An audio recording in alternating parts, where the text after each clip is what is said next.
welcome to the show. So our focus on this show is usually the persuasive and communication skills necessary to defend liberty. But at the end of the day, what really matters, or what matters more than anything else, is do you have a consistent, true case for liberty? Because it doesn't matter if you have the greatest persuasive skill set on earth. If you cannot actually give an argument that is compelling, that is based in reality, that it is free from contradictions, then, you might as well give up right there. And if you're at all familiar with my work, particularly my books, you'll know that my view is that it's the case for liberty is really philosophic, and in particular that there's one moral issue that really explains why we look around and see precious little freedom, and that's required, that we need to challenge in order to change that picture. And you can put it this way: it's the morality that says the essence of being good is sacrifice. It's surrendering that which you personally value for something higher, whether it's other people or God. It's that selfishness is evil. And you could think of it, how can there be a right to pursue happiness if the pursuit of happiness isn't right? If you have a view, if you think about what freedom is the freedom to pursue your self-interest. It's the freedom to do what's good for you rather than obey some authority and serve some authority. And so the challenge here, however, is not simply that the idea of sacrifice is extremely widespread and popular. It's that it is really, really hard to question. And I've been thinking about this a lot in conjunction with my series Commentaries on Objectivism and the Philosophy of Ayn Rand, and in particular in rereading Ayn Rand's the selection from her book, or the chapter from her book Atlas Shrugged, Galt's Speech, which is her most in-depth analysis of this issue. It's a presentation of her entire worldview, but it's really focused on this idea of her morality, which she calls in the book the morality of life. In nonfiction, she's called it rational selfishness, or rational self-interest, or rational egoism, and what she calls in the book the morality of death, or the morality of sacrifice, of which one major variant is altruism, the idea of putting other people above yourself. And what comes through in Galt's speech is that altruism is propped up, or sacrifice is propped up and protected from questioning in two major ways. That its full meaning is disguised, and that there's a series of intellectual booby traps that make it really hard to question. And so I'll just give one example. I'm going to talk about this a lot more in a Commentaries on Opar video, I think coming in the next week or so. Ayn Rand begins her analysis of the morality of sacrifice in Galt's speech with the issue of original sin. But you can think about it more widely. It's really any view of the innate depravity of man. And the idea is that you're guilty for some incomprehensible reason by nature. You're bad by nature. And you think, well, why is that kind of such a central idea in the morality of sacrifice? And in the face of it, there's one answer which I think is right, but doesn't get the whole issue. And that is, well, it follows pretty straightforwardly, right? If you're evil by nature, then how can the good be doing what's good for you? How can the good be serving that which is evil? But it goes even deeper than that, or further than that, or is more corrupt than that, you might say. Because if you think about what morality is, it's telling you what you should do.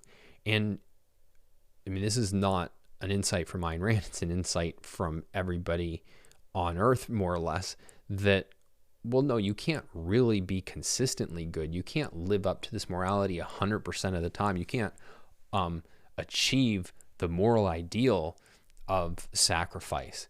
You're innately and necessarily going to do some things that are just for yourself and motivated by self-interest. And And that's part of what makes you evil. That's part of the whole account, is your innate refusal to obey morality, or your innate rebellion or desire to rebel from morality's demands.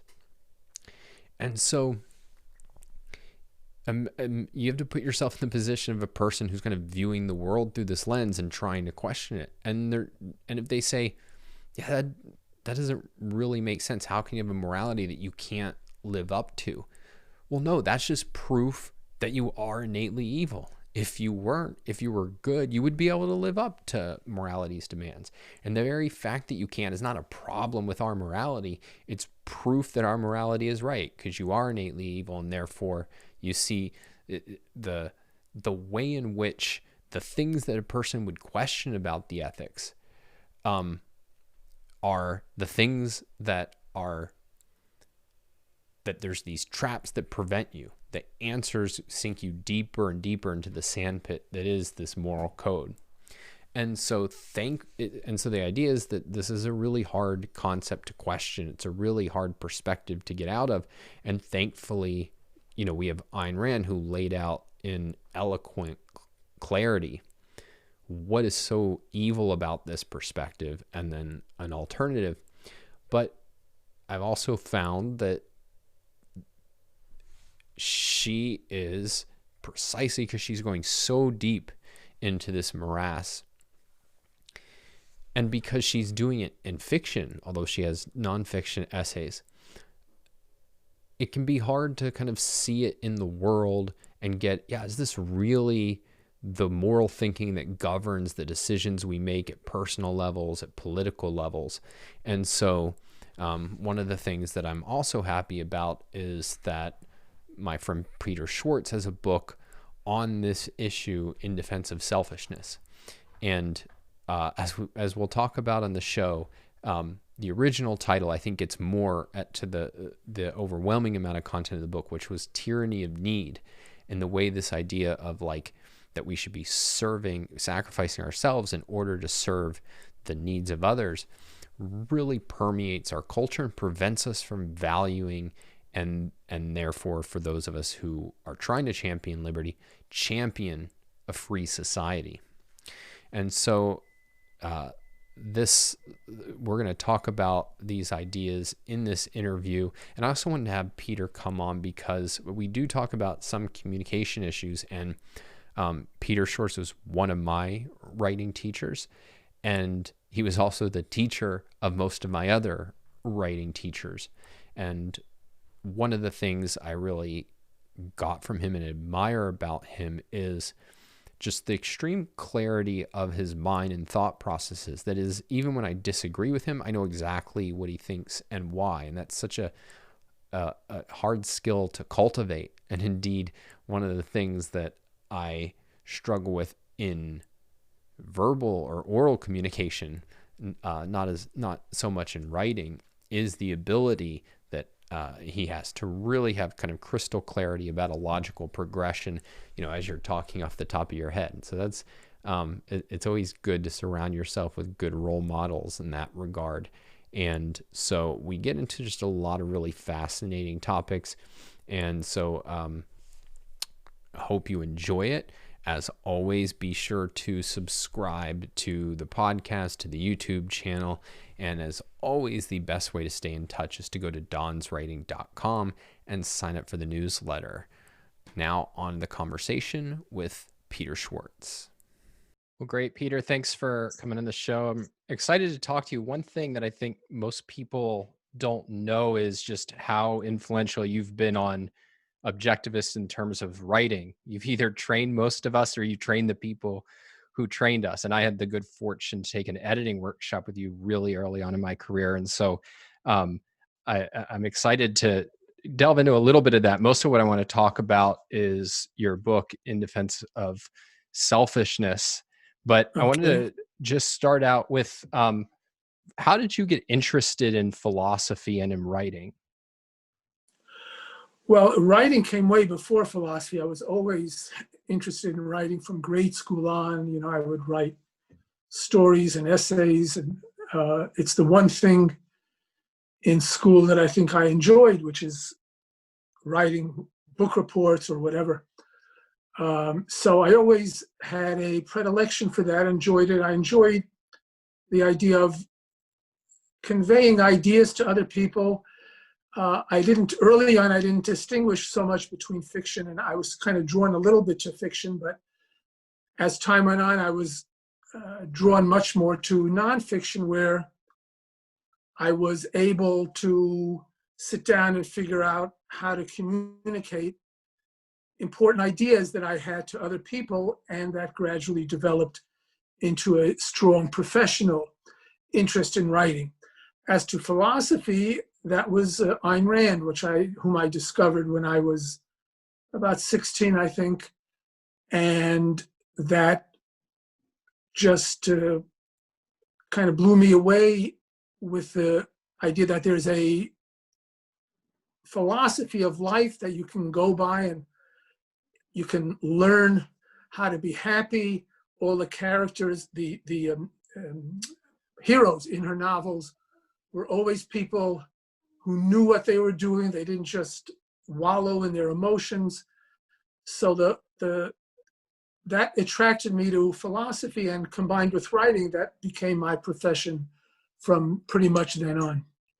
Were there any early influences in terms of learning the skills of writing, or was it mostly practice and self-reflection, or were there any like early writers who you modeled yourself after? No, there were no writers I modeled myself after. I enjoyed style books. I enjoyed, Strunk and White, and who's that other guy?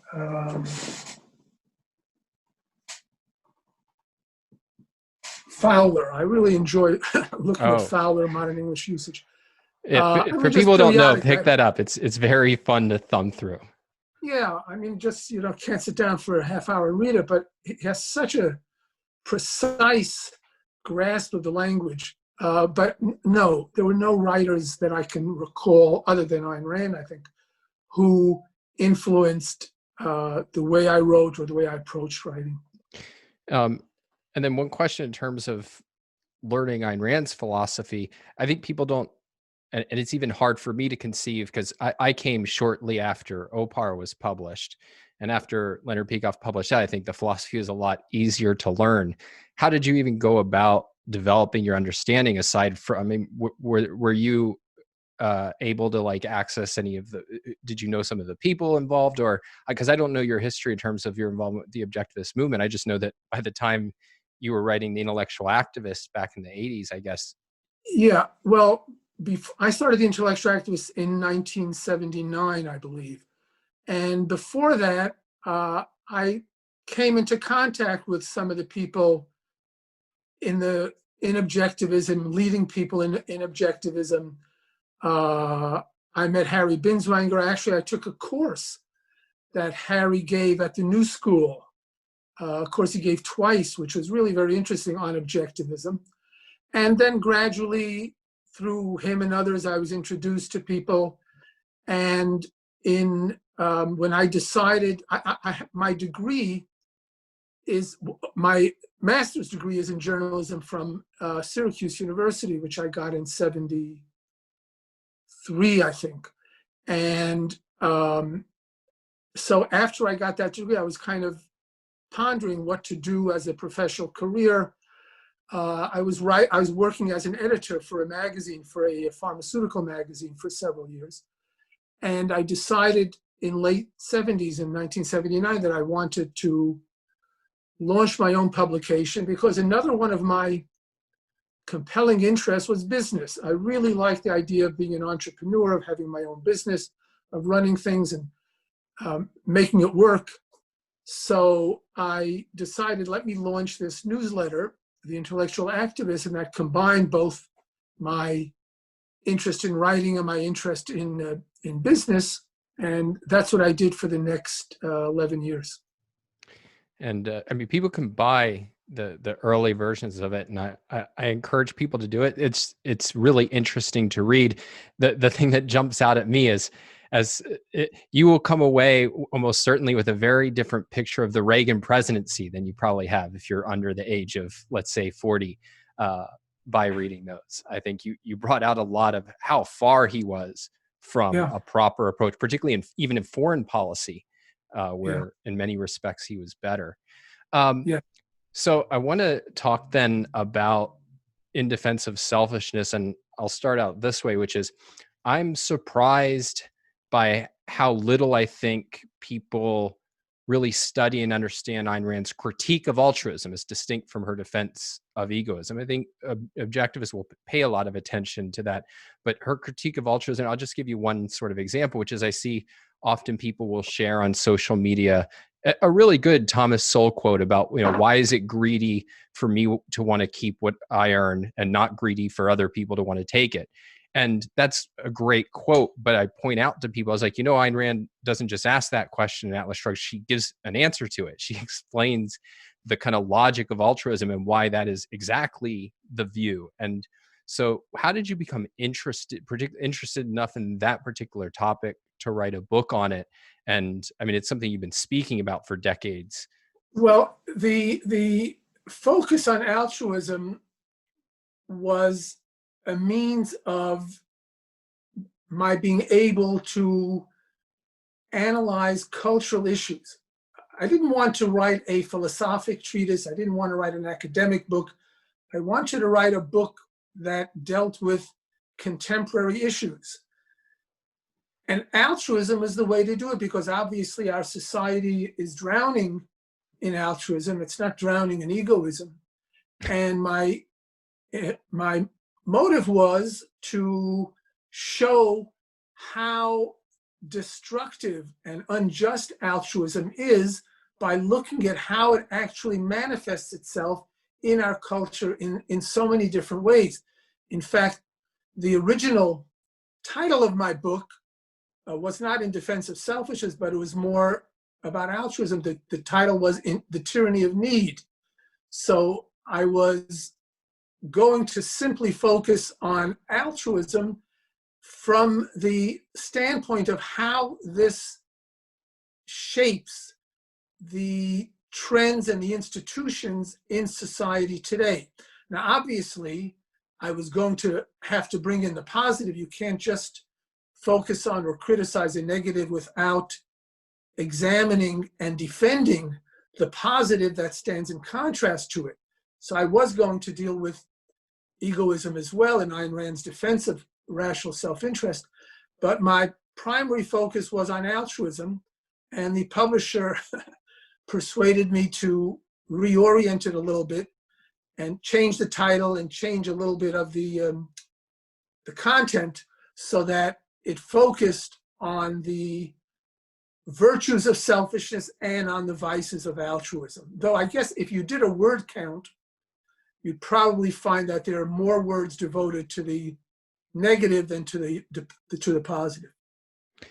Well, I want to start out with that issue you raised about the examples in our culture being saturated in self-sacrifice versus selfishness.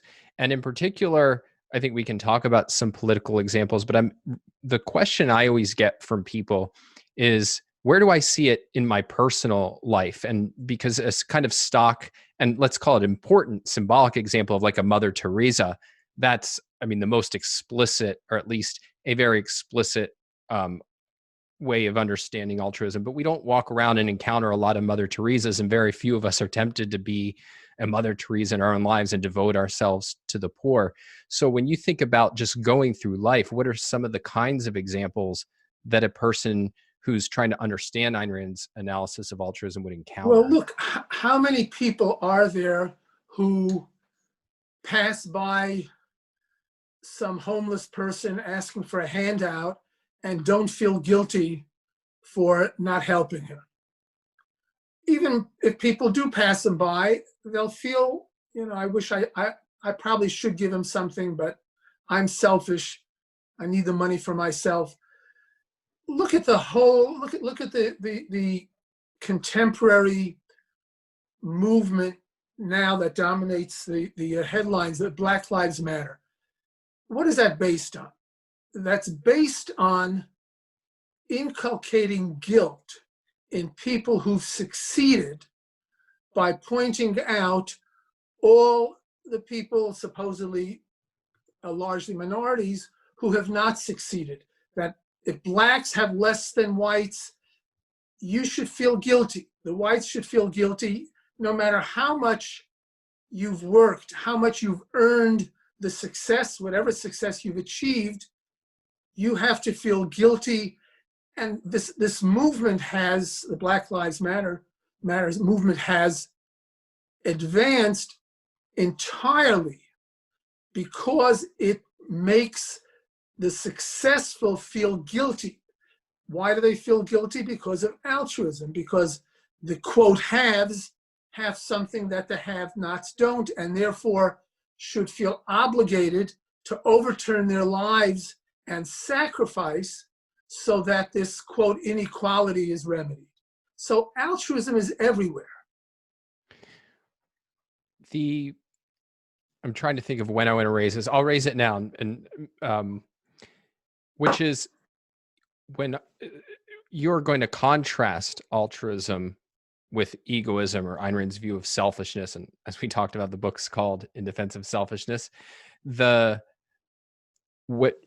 And you distinguish, I think, very clearly that, that selfishness in this view does not mean sacrificing others. It's about independently pursuing what's genuinely good for your life. And yet I find even many people very sympathetic to objectivism have a hard time of not using selfishness to label things like, and even set aside an outright criminal, but the husband who abandons his family on a whim, that's, what would I call that if not selfish? And there's a whole array of those kinds of examples. Right. And how do you think about, and some objectivists I think have said, well, we need a word for that. And they've struggled to find one. How do you think about that issue of how can we conceptualize these cases where the people clearly aren't altruistic, but they're also not selfish by our terminology? It's important for people to understand that there is such a thing as objectively good for you. In other words, it's not the case that if you do whatever you feel like doing, that's good for you. And the only thing that's bad for you is to be frustrated in achieving your desires. Some desires are actually demonstrably bad for you. Now, obviously, a drug addict is harming himself by his actions, or an alcoholic. They're not advancing their interest. They're not serving their self-interest simply because by indulging in their whims. So it's clear that a distinction has to be made between genuine self-interest and simply acting on whatever you happen to feel like doing.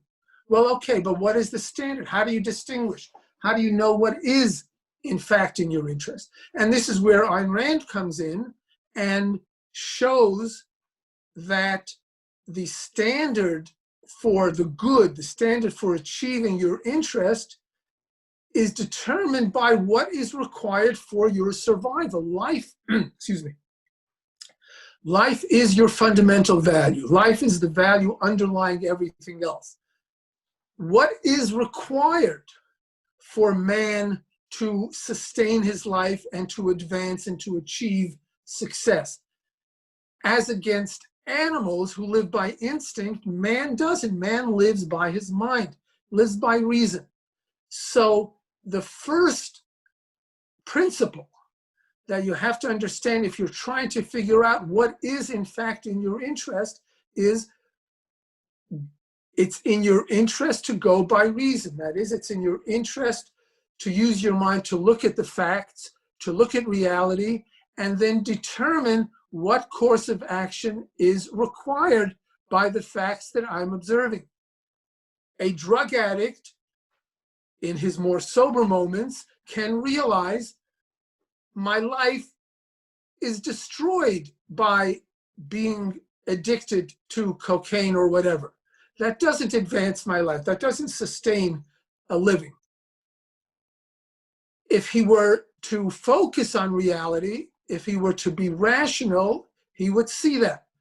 Now, If you take that further in less obvious examples, the criminal, somebody who lives by murdering or people or robbing banks, again, if he looked at reality, he would see it is not in the interest of a human being to live by force. His interest is to go out there in reality, to take what nature gives him and produce the values his life requires, to produce those values, to trade with others, get a job, get an income, etc.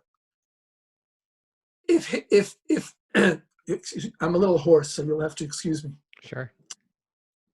If life could actually be furthered, human life could be furthered by engaging in criminal activities and actions of force, that would mean the world would be transformed into armed camps, into a jungle, into a dog-eat-dog world.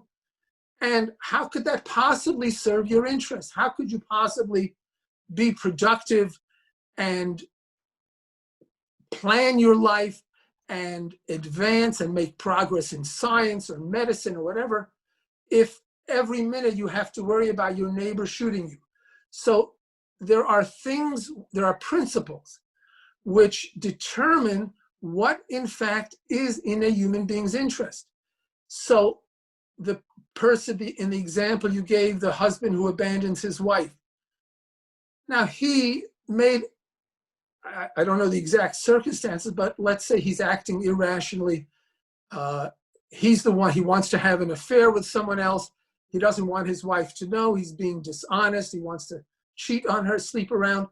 Now that is being irrational. That is defying reality. He wants to pretend to be married and on the other hand have his mistress on the side. He is fighting reality. He's making reality his enemy. Now, obviously you can divorce your wife if the circumstances required. That could be perfectly rational. But anytime you're engaged in any kind of deceptive, dishonest activity, that means you are at war with reality. And as I said, the primary principle determining what's in your interest is to be in accord with reality, to recognize reality and to act according to what it demands. Well, that actually raises what I found one of the most fascinating parts of your book. It was most impactful on me where I heard you speak about it many years ago, but it's the point that, and I'll put it this way, maybe you'll disagree with exactly how I'm formulating it, but that if you think about selfishness is usually considered, this is the unprincipled way of life, and that it's to be principled is to be self-sacrificial. But in fact, you in effect treat altruism as whim worship, but it's the whims of others that you're worshiping. And so can you say a little bit about the way in which Sure. It's a myth that altruism is the principled way of life? You've already indicated in what way I think you believe that selfishness requires a rational, principled approach to life. Yes, so altruism says sacrifice yourself for the good of others. Okay, well, what is the good of others? How do you determine what the good of? Well, the good of others is to sacrifice for the good of yet others. You sacrifice for your neighbor sacrifices for his neighbor, and so on. There is no way for altruism to objectively define what is good. Now, if you believe in egoism, you have an objective definition, which I've just discussed. But if your belief is the good is to sacrifice for others, to sacrifice for the good of others, there's no way to define that. So if you analyze altruism, what it comes down to is, if it's good for you to do X, sacrifice it. In other words, give up the good for the sake of others. That's what sacrifice means. Sacrifice means surrendering something that is in fact good for you.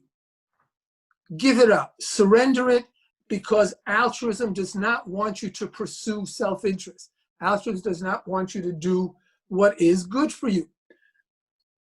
Now, there is no way to establish any kind of meaningful principle about what constitutes the good.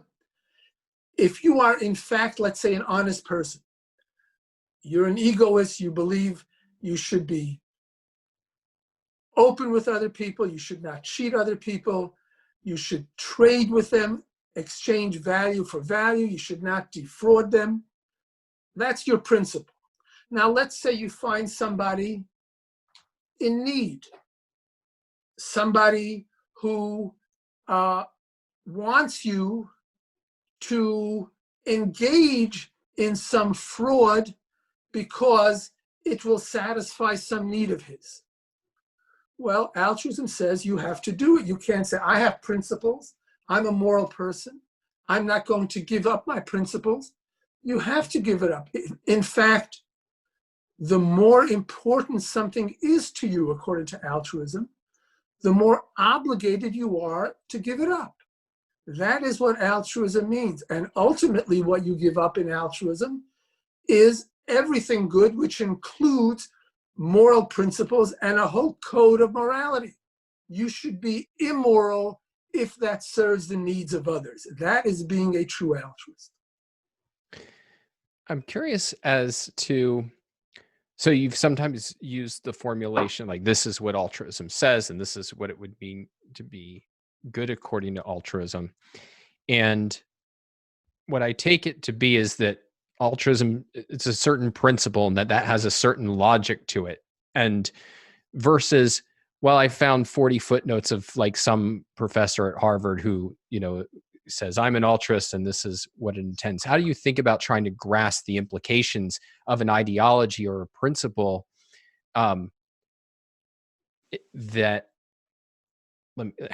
what am I intending to ask? Where, in other words, do people see this kind of worked out logic of altruism? Like, is it that people read Kant and that, laid out Comte, or is there something else that? No, the best way to work it out is just to look at its concrete implementations and see the implications. You'll rarely find people, except for the most abstract philosophers, who will openly say what altruism means. That altruism means sacrifice everything that's important to you, sacrifice yourself, your money, your kidneys, your heart, your life. They won't put it that explicitly.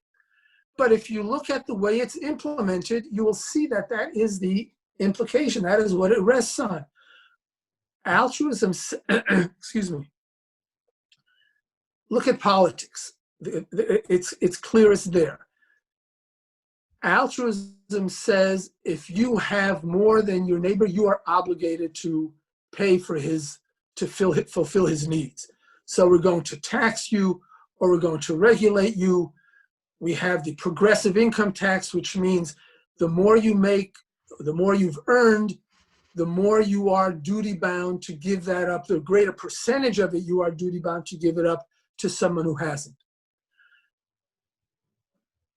People should look at real life situations and see how the idea of altruism, if it's taken seriously, would affect them. Now, the problem is it usually is not taken seriously. If it were, we'd all be dead.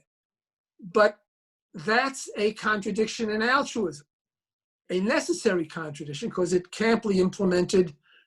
It's an anti-life philosophy. But think of what it would mean in real life terms if it were implemented. For example, let's say you work in an office and you're really doing a good job, and you have a coworker who's doing a really lousy job. He comes in late all the time. His work is sloppy, makes mistakes. Your boss comes to you and says, I've been watching your work. You've been doing a terrific job. You really deserve a raise and a promotion. So therefore, I have to fire you because your coworker has come to me and said he needs a raise. He's in debt. He's been gambling. He can't pay the money he owes. His mortgage is coming due. The bank is going to foreclose on him. his wife is threatening to leave him. He really has a lot of needs that you don't. So I'm going to give him the job, and unfortunately, we have to fire you. Now, that is altruism. That would be a consistent application of altruism. And think of how you, as a normal person, would resent that. You would reject that, as you should.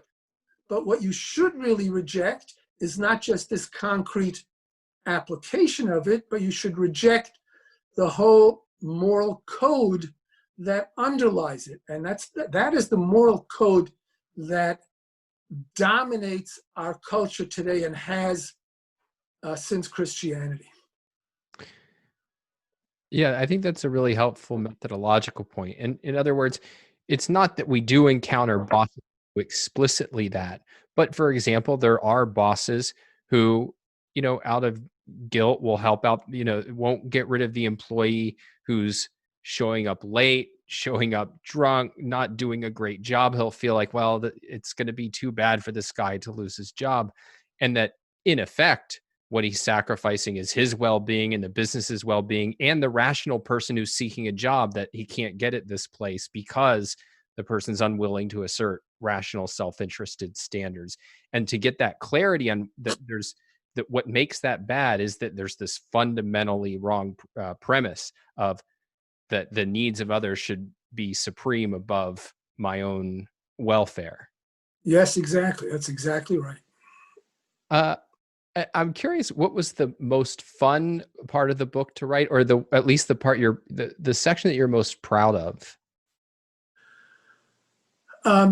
Well, it's funny. I wouldn't say that. The thing I'm most proud of is the table of contents.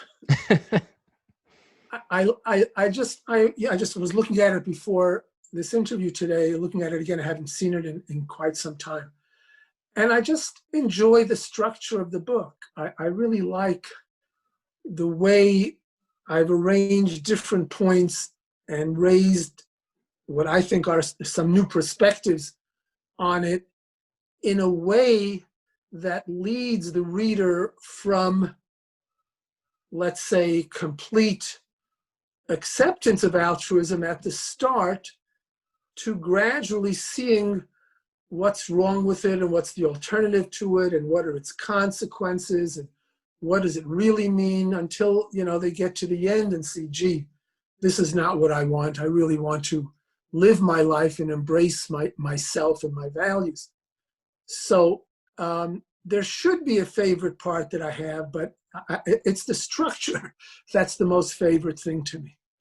I actually can relate to that, and very specifically, the joy of a table of contents after you've worked out something. And for me, it's usually because the structure is always the thing that becomes a nightmare for me with a book. Usually with an article or something, it's kind of fun to figure out the puzzle. With a book, it's quite a different struggle. One thing that I do want to talk about, since one of the main goals here is to better equip people to be advocates for liberty, is the fundamental conflict you argue for in the book between altruism and liberty, or altruism and freedom. And let me start by giving the objection that I would get from people who are inclined to be pro-liberty, yet don't agree or haven't been introduced to the objectivist ethics. And that is, well, look, if you're concerned with, what's going to be the best for humanity, what's going to do the greatest good, then clearly capitalism wins. We can just look at that chart of GDP per capita that freedom made possible. And if we take it to the more individual level, yes, I believe that actual sacrifice for others is good, but you don't get any moral credit if it's forced on you. We have to leave people free so they can do the moral thing and get the moral credit. So how do you think about the relationship between altruism and freedom? Okay, well, there's two things wrong with that argument that you just presented, and then I'll get to the more fundamental point. It's a mistake to think we're going to defend capitalism because we're going to look at things like GDP and individual prosperity and so forth. According to altruism, the good is satisfying the needs of those who have less than you. Now, how, according to Altruism, can it be good for Bill Gates to be so rich and so many people living in poverty or living, with 100 or 1,000 times less income than he has? The good, according to altruism, is for there to be no gap between the haves and have-nots. I use those terms in quotes all the time. Since sacrifice is what is altruism's ultimate good, so-called, as long as there exists some unsacrificed object, as long as you have 2 cars while your neighbor has 1, or you have 1 car and your neighbor has none, or you have 2 suits of clothing and he has, as long as there is any discrepancy between what you have and what someone else has, that means you have not sacrificed enough. We have not achieved the good. The good is achieved when sacrifice has been completed.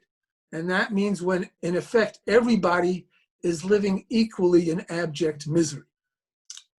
Now, second point, you say people think, well, I think you should sacrifice, but it's not moral to be forced to sacrifice. Therefore, I believe in freedom. Now, that's a stolen concept, in effect, because what does it mean to say you should be left free to decide whether to sacrifice or not?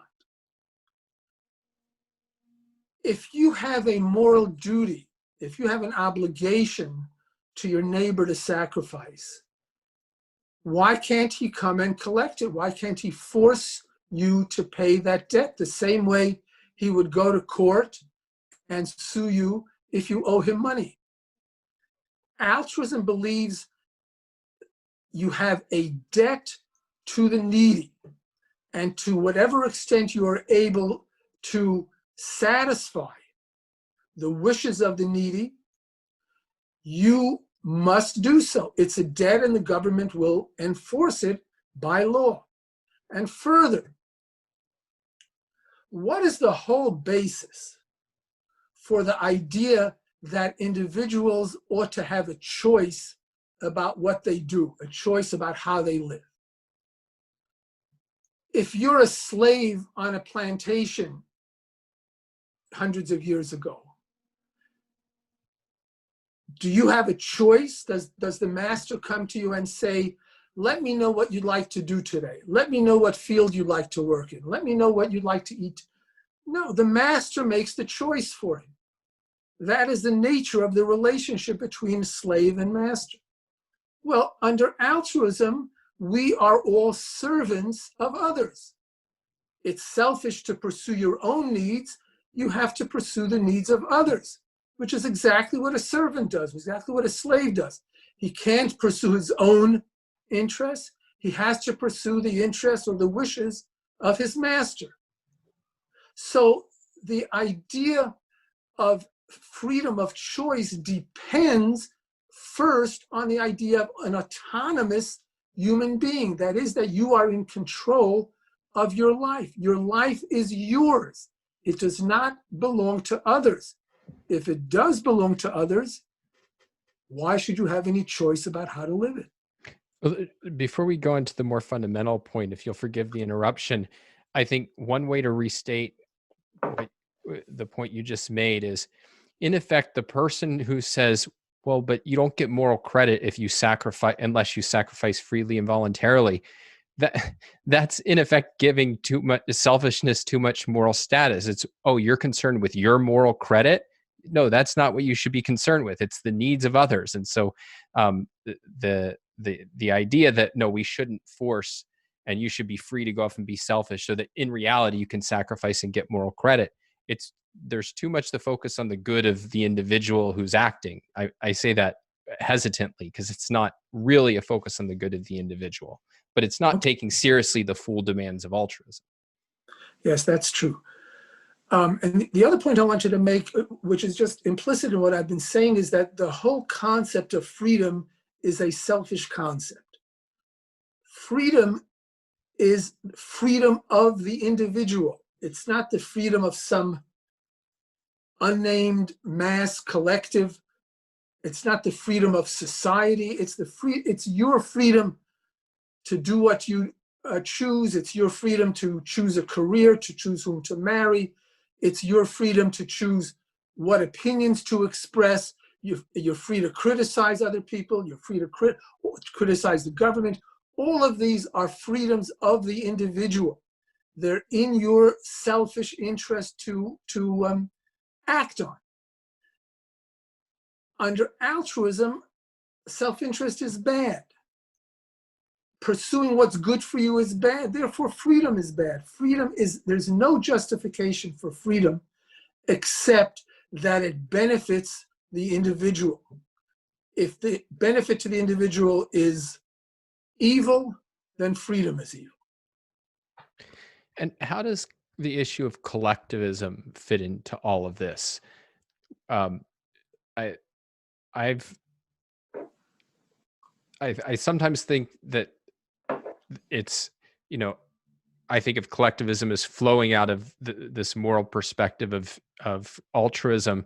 But if you look historically, I think collectivism, even in cultures that are not necessarily, you wouldn't call altruistic, like if you think about Roman culture, there's still a kind of collectivism, although that's anachronistic in many ways. How do you think about the relationship between those two issues? Well, I think collectivism is inevitably the consequence of altruism. If you believe it is good for you to sacrifice for your neighbor, well, the individual under altruism is unimportant. The individual is insignificant. You're a cog in this big machine, and you exist to serve the purpose of the machine as a whole. It's the whole that becomes metaphysically the primary.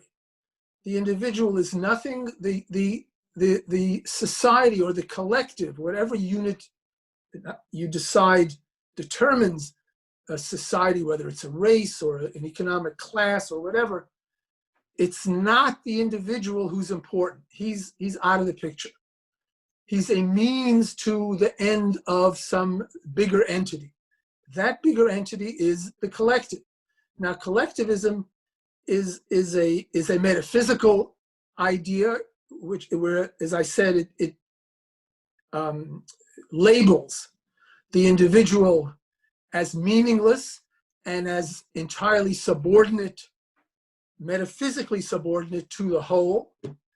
And then politically and morally, collectivism is the idea that the individual must subordinate himself in action to the whole, to society, to the collective. You must forego what's good for you in favor of what's good, quote, in the public interest or the public good. It's interesting that I think one aspect of this whole idea of the public good is it's an attempt by the advocates of altruism to make altruism, as paradoxical as it sounds, to make altruism sound practical, to make altruism somehow beneficial to you. In other words, it says, yeah, you should sacrifice, you should give up what you have, but ultimately it's for the benefit of society as a whole. And since you're part of society as a whole, ultimately it's to your benefit too. Now that is such a floating concept, and is if you look at it as, if I can take a couple of minutes to go into this whole idea of the public interest, can I do that? Yeah, definitely, because I actually think I wanted to raise this very issue, which is that it's very rare in politics to get an outright call to sacrifice without some sort of cover up of, well, don't worry, in some sense, it's in your interest. And it's usually put in terms of the public good. And so I'd love to Yes. hear what you have to say on that issue. Yes, that's the cover. In the same way that religion tells you sacrifice, give up everything, subordinate yourself to God, because ultimately in some next world, you'll be rewarded and you'll be so happy you did this. So the secular version of that is sacrifice for others because ultimately it benefits society and you're part of society, so it'll be good for you.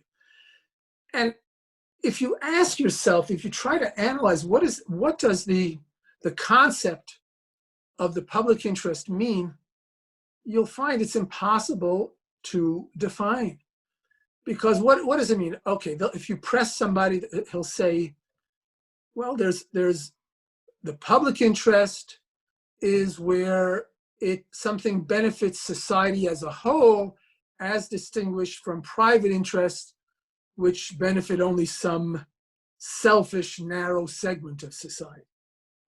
Okay, but what does society as a whole mean? What does that mean?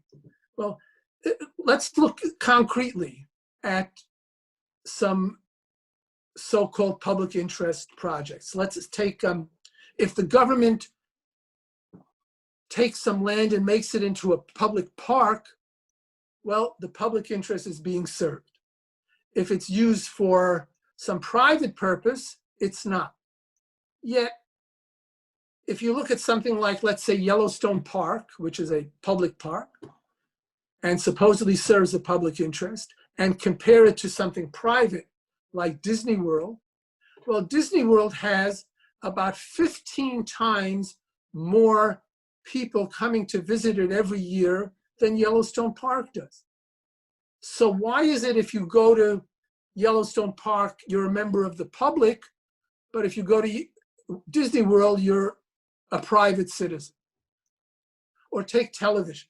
You know, we have public television, which is financed by the government, by people's taxes. That's supposed to serve the public interest as against commercial television, which is in existence solely to make a profit. Yet, if you compare the people who view one as against the other, you've got probably 40 times more people viewing commercial television, which is, I mean, free commercial television, than are viewing public television. So what makes public television public? What makes it serve a public interest when obviously many more people benefit by watching commercial for-profit television? And there's only one answer. The answer is that when you get something that you have not paid for, that is a public interest is being served. You go to Yellowstone Park, maybe you pay an entrance fee, but the fees never cover the true cost. If it did, it would be a viable commercial project. So you are benefiting by visiting Yellowstone Park without having to pay the real cost of it. Who does pay the cost? Other people, people who don't use it, people who don't benefit.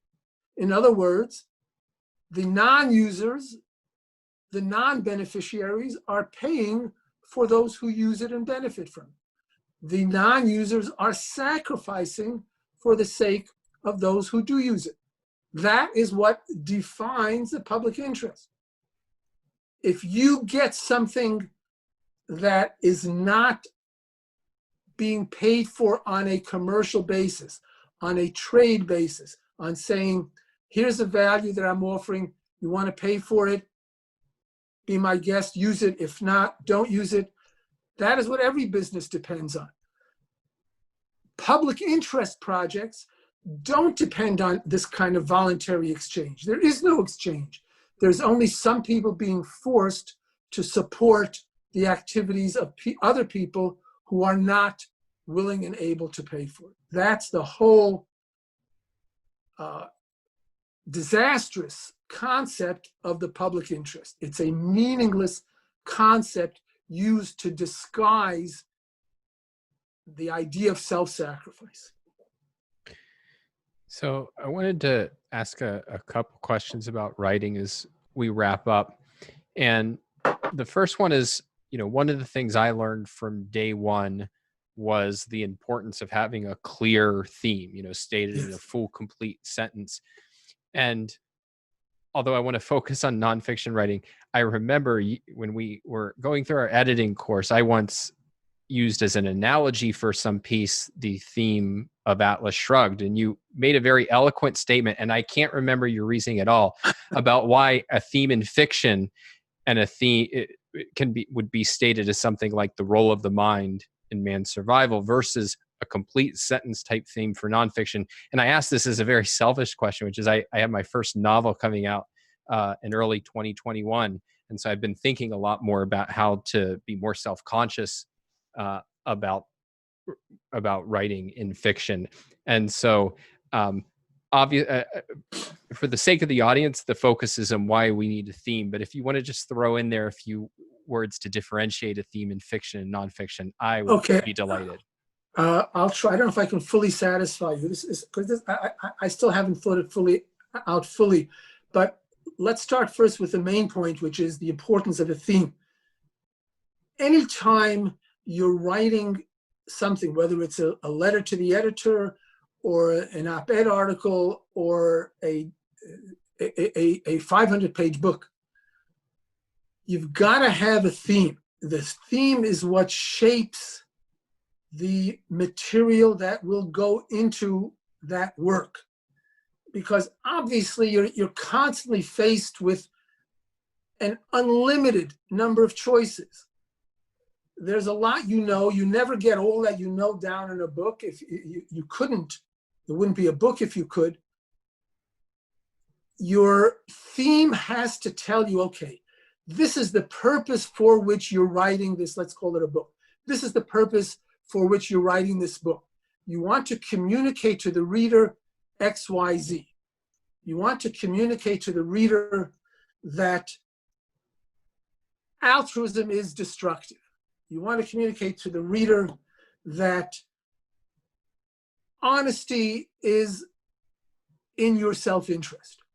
All of that will then shape the many choices that you make as to what material you want to include, how you want to present it, in what order you want to present it, what arguments you have to make, etc.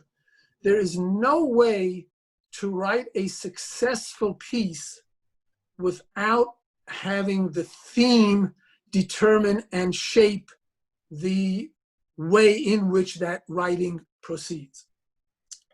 So that's one point. Now, I think that you're right. I did say that the theme of fiction, of art, is ordinarily stated differently than the theme of a nonfiction work. A nonfiction work ought to be stated as a proposition, as a sentence. Honesty is in your self-interest. Perseverance pays off. In fiction or in art, not fiction, in art generally, I think you name the theme of a piece not in a full sentence. Let's say paintings or sculptures, the theme would be courage or serenity or purity or whatever. And then you see, what does the artist have to say about this? Now, I think, again, I'm not 100% sure of this. I think if you bring in Atlas Shrugged, you say the theme is the role of the mind in human existence. And then you see, what does Ayn Rand have to say about it? Now, if you take Thoreau, not Thoreau, what's his name? The Determinist, Skinner. If you take Skinner's book, what's the name of Skinner's book? I've forgotten already. Beyond Freedom and Dignity? Okay, Beyond Freedom and Dignity. So it's an argument for determinism. What's the theme of that? Well, you could say the theme is the role of the mind in human existence. Except Skinner's view is that it has no role, and Ayn Rand's view is that it determines everything. So I think that the idea in art generally is to name the focus of the artwork, and then in a word or several words or a phrase, and then see what the artist has to say about this. That's the best I can do. It's not a 100% convincing argument. There's more to think about. I haven't thought about that in ages. So that's all I'm able to say now. Well, that leads to an interesting question. So, I mean, one of the, lessons that I remember you talking about at various points is that you need to have a distinction between thinking and writing, that writing is an act of communication, and communication is founded on the principle that you have something to communicate.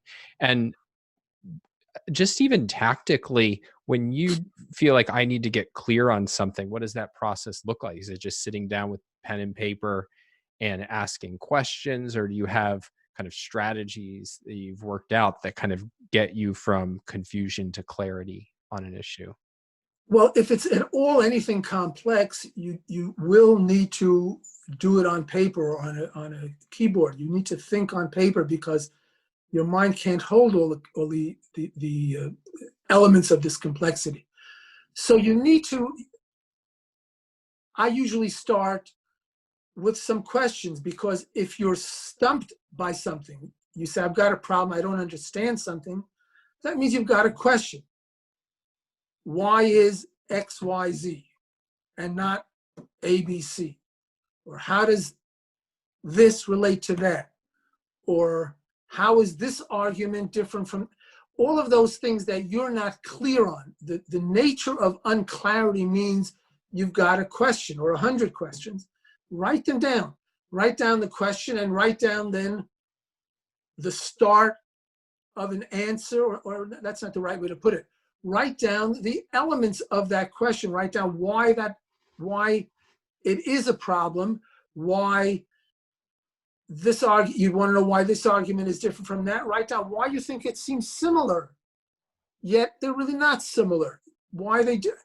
Write down all these things so you have it on paper, and then you can look it over on reflection and start to direct your thinking more consciously, get your subconscious working on the answers, and eventually come up with a solution.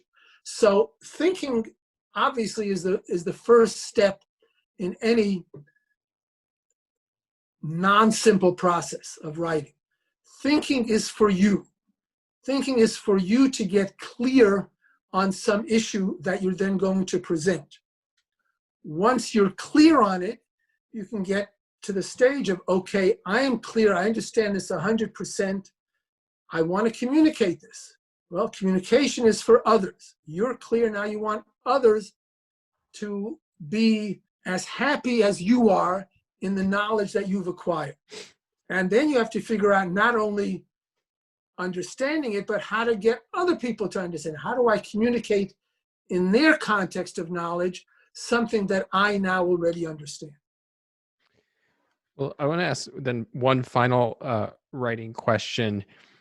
I've talked in many places, and certainly you have, about one important step in that process is the step of outlining and really refining. This is the structure and relationship between the points that I need to make in order to bring somebody else to the happy state that I am in, having gained knowledge. But one thing I have seen a lot of my clients that I work with struggle with is sometimes they'll be able to get to the stage that they can write an outline that they're happy with. It reads very clearly.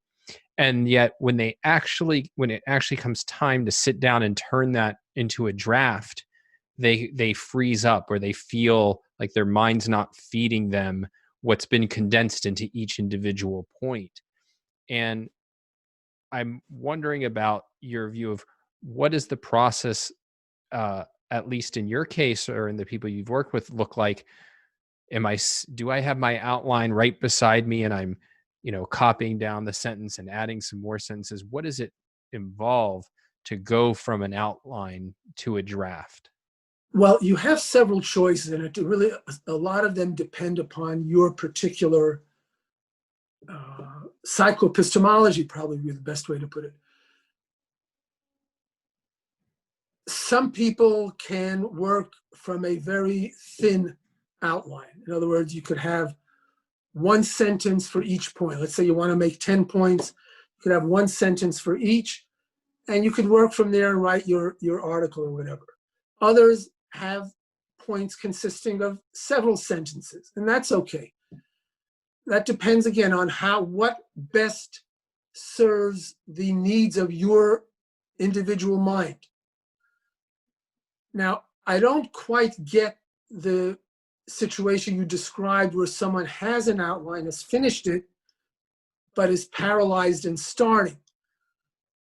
Unless the outline is just done by rote, or it kind of maybe is a floating abstraction, unless he's done, if he's really done the outline, which means he writes a point and he knows what is subsumed under that point, or what the many ideas and thoughts that are condensed by that one outline point.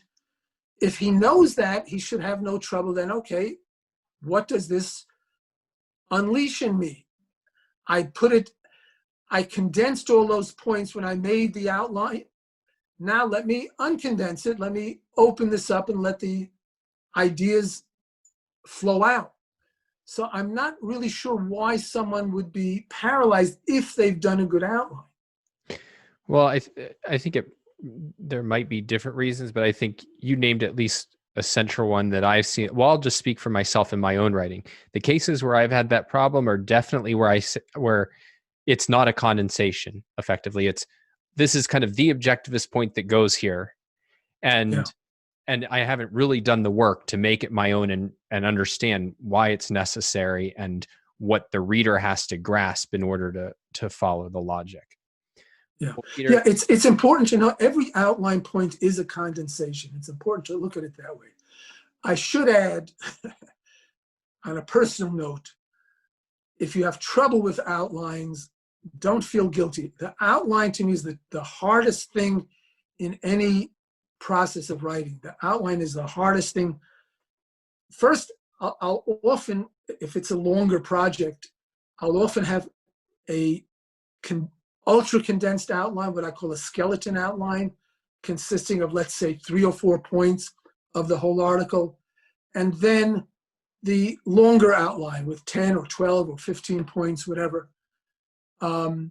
so that I'm able to see in the skeleton what the basic skeleton is, and in the more detailed outline, I can see what the individual points have to be, even though, again, I stress, each individual point, even in the bigger outline, is a condensation.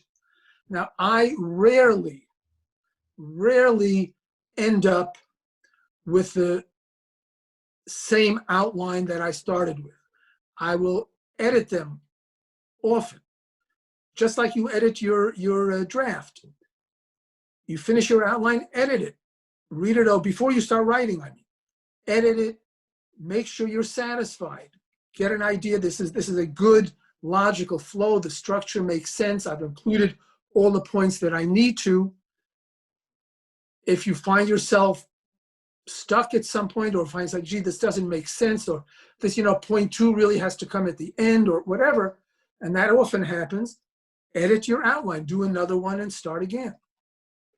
Yeah, I think that's really good advice. I think that's one of the things that really can create breakthroughs for people, is when they don't view the outline as one and done, but as an ongoing resource for building and improving the article, that is keeping it a living document, if you will, alongside, rather than a step that's, finished and out of the way forever. Yeah. Now, I don't mean to keep changing the outline every time you finish, 7 paragraphs in the draft. Ideally, if you're going to edit it before you start the draft. In other words, you have to really read the outline, edit it as carefully as you're editing your draft. Edit the outline and then change it if you have to. It will happen occasionally that you'll find in the middle of the article, I realized something I hadn't before. I have to maybe amend the outline. Okay, that's possible. But ordinarily, try to do the outline, edit it 5 times if you have to, before you're actually starting your draft. Well, great, Peter. I want to encourage everybody to get In Defense of Selfishness. I want to reiterate, if you guys are really serious about writing an objectivism or just want to have a good time, get the copies of The Intellectual Activist, which you can buy from the Ayn Rand Institute. The early years when you were at the helm, Peter, and really wish you luck. What's the best way for people to stay in contact or follow your work? Well, I have a website which is peterschwartz.com. They can look there. That has a list of pretty much all the material I've written, or references or links to the material I've written, including a bunch of smaller articles and op-eds and lectures and so forth. They can do that if they want to. peterschwartz.com. All right. Take care, Peter. Thanks. I really enjoyed this, Don. Thank you.